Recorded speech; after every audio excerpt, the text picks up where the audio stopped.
तो मैं एक बात बताती हूँ, इस एज में आने के बाद मेरे को एक बात समझ आई है, और बात वो ये है कि बताती हूँ, ठीक है। मुझे ये समझ आया है कि मम्मी लोग फालतू का हमारे ऊपर क्यों चिल्लाती थी, है ना। कभी कभी तो सच में उनका जो रीज़न था वो जेन्युइन रहता था, पर एक कभी कभी ऐसा होता था कि बिना किसी रीज़न के सारा फ्रस्ट्रेशन हम पर निकाला जाता है ना।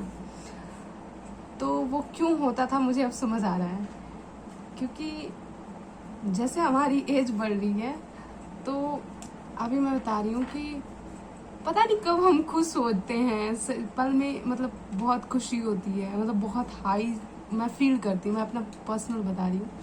अभी सुबह मैं उठी सो के ना, तो मैं बहुत खुश थी। कोई रीज़न नहीं था, कुछ भी ऐसा नहीं था कि मतलब खुश होने का कोई कारण हो, नहीं, बस मैं खुश थी, ठीक है ना। फिर जब दोपहर हुई ना तो मुझे फालतू का गुस्सा आ रहा था, मन कर रहा था किसी को कूट दूं, पर बाय गॉड ग्रेस यहाँ पे कोई नहीं है, बस चारों तरफ दीवारें ही है ना। तो मैं किसी को कूट नहीं सकती। और शाम हुई तो बहुत सैड फील कर रही थी मैं, बिना किसी कारण के। ऐसे क्यों हो रहा है मुझे भी नहीं पता।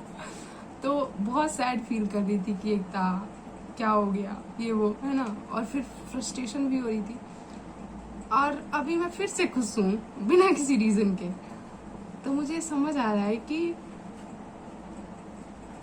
फेमिनाइन एनर्जी क्या होती है, हाई लो ऐसा ही चलता है।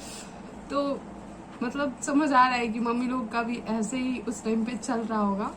और तब तो हम बच्चे थे, है ना, तो उन लोग को कोई मिलता नहीं, है ना।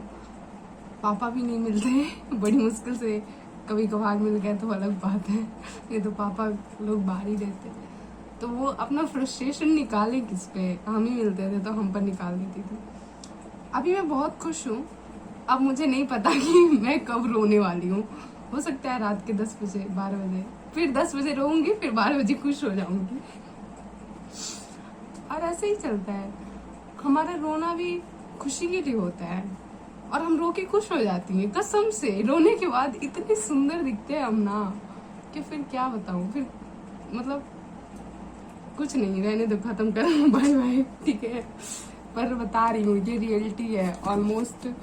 आई वुड से कि मुझे नहीं पता सब लड़कियों के साथ ऐसा होता है कि नहीं होता है, पर मेरे कांटेक्ट में एक तो जिनको जितनी है मैंने उनको नोटिस किया है, तो उनके साथ भी ऐसा होता है, और मेरे साथ तो बहुत ही होता है।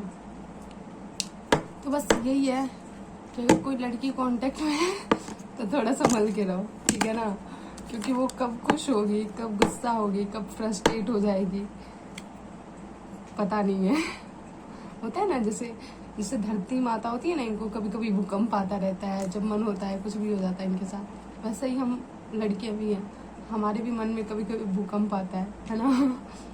और फिर वो गुस्से के थ्रू बाहर निकलता है या रोने के थ्रू बाहर निकलता है। और आई वुड से कि ये हमारी कमजोरी नहीं है, विद टाइम मैं ये चीज़ समझ पा रही हूँ कि एक तरह से ये हमारी ताकत है ना। तो एम्ब्रेस करो इसे। और हमारी फेमिनाइन एनर्जी, वाओ कितनी प्यारी है यार, कितनी सॉफ्ट है ना। तो grateful to be a girl. मैं महसूस कर पा रही हूँ कि वुमेन होना क्या चीज़ है ना, अपने इस एज में, है ना। जैसे जैसे आगे बढ़ रही हूँ चेंजेस आ रहे हैं, है ना, मेंटली भी फिजिकली भी, और उस चीज़ को फील कर पा रही हूँ। एक मेरा वो भी साइड है जो मैस्कुलिन है, जिसको फर्क नहीं पड़ता चीज़ों से, पर एक वो साइड है जिसको बहुत फर्क पड़ता है ना। और वो पल में बदलती है। वो क्या है, एक गाना है ना, पल में, पता नहीं कैसे है, मुझे याद नहीं है, एक सेकंड को बताती हूँ। बिलीव इट, मुझे याद नहीं आता है।